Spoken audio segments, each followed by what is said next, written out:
উল্টা কিনলে গা গরিব না, গরিব দেখে সমস্যা। এটা গরিব বাংলাদেশের কি? এটাই তো সমস্যা। আসসালামু আলাইকুম, কেমন আছেন সবাই? আজকে বাসা থেকে বের হতেই হঠাৎ একটা ছোট্ট একটা ঘটনা ঘটে যায়। মূলত এইসব ঘটনা প্রতিনিয়ত ঘটেই, কিন্তু আজকে এত জ্যামের মধ্যে উল্টো পথে অটোরিক্সা আসা, এটা আসলে প্রতিবাদ না করে পারিনি। উল্টা কিনলে গা উল্টা কিনলে গা উল্টা কি কারণে ভাই, অনেক সমস্যা। রাস্তাটা জাম লাগাইছেন কেন? উল্টাইছা সমস্যা। আপনি উল্টাইছা রাস্তাটা জাম লাগাইছেন কেন? তো গরিব না, গরিব দেখে সমস্যা। এটা গরিব বাংলাদেশের কি? এটাই তো সমস্যা। আসলে এরা মাঝে মধ্যে ঘটনা ঘটায় অনেক বড় বড়, কিন্তু এদেরকে আসলে কিছু বলতে গেলে বলে এরা গরিব।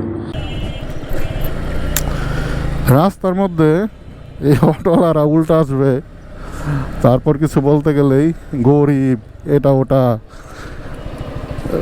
গাড়ি যে কোনো গাড়িতে লাগাই দিবে ওরা, সারা দিন আর চালাবে রাস্তার একদম ডাইন সাইডে। এই যে হর্ন দিলে সরবে না, যত হর্ন দিই না কেন ও জীবনও সরবে না। রাস্তা ডাইন সাইড দিয়েও চালাবে, মানে ওটা হচ্ছে রকেট। ওর আগে কেউ যাইতে পারবে না। ওর হাজার হর্ন দিলেও শুনবে না। অন্য গাড়িতে লাগাই দিয়ে বলবে যে আমি গরিব মানুষ। এই হচ্ছে অটোওয়ালাদের চরিত্র বর্তমানে। এদেরকে যে কি করা উচিত